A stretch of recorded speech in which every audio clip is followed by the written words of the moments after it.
இந்த பேஷண்ட்டுக்கு பார்த்தீங்கன்னா நடுவில் கேப்ஸ் இருக்குது. அந்த கேப்ஸ் எல்லாத்தையும் கரெக்ட் பண்ணி இந்த மாதிரி வென்யூஸ் பண்ணியிருக்கோம். இந்த ஈரை தான் நான் சொன்னேன், இது வந்து 2 பல்லையும் பிரித்து வச்சிட்ருக்குன்னு நான் சொன்னேன் இல்லையா, அதுதான். ஸோ உங்களோட சுச்சுவேஷனில் இந்த மாதிரி ஈரை கரெக்ட் பண்ணி அதை புஷ் பண்ணி இப்படி வச்சுருவோம். இனிமேல் அதை வந்து நம்மளை டிஸ்டர்பே பண்ணாது. ஸோ பேசிக்காக இதுக்கப்புறம் அந்த கேப்பையும் நம்மளுக்கு வந்து அதை ஓப்பன் பண்ணி விடாது. இதை ஃபஸ்ட்டு எப்படி கரெக்ட் பண்ணுவோம் அப்படின்னா, இந்த மாதிரி அளவு அச்சை உங்களுக்கும் எடுத்துருவோம். இந்த மாதிரி ஒரு வாட்ஸ்அப் மாடல் நம்மளே பண்ணுவோம். இந்த மெட்டீரியலில் வந்து நம்ம இன்றைக்கி அச்செடுத்து இதை ரெடி பண்ணி வச்சுக்கிறது தான்.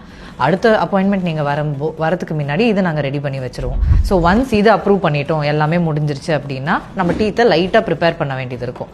அந்த ப்ரிப்பரேஷன் முடிச்சு இம்ப்ரெஷன்ஸ் எடுத்துருவோம். லேபுக்கு போகும், வென்யூஸ் அப்படின்ற ஷெல்ஸ் மட்டும் ரெடியாகி வரும். ஸோ டோட்டலாக 3 அப்பாயின்மெண்ட்ஸ் இன்னியோட சேர்த்து, இல்லாட்டி அந்த ரெவியூவையும் சேர்த்திங்கன்னா 4 அப்பாயின்மெண்ட்ஸ், அவ்வளோதான்.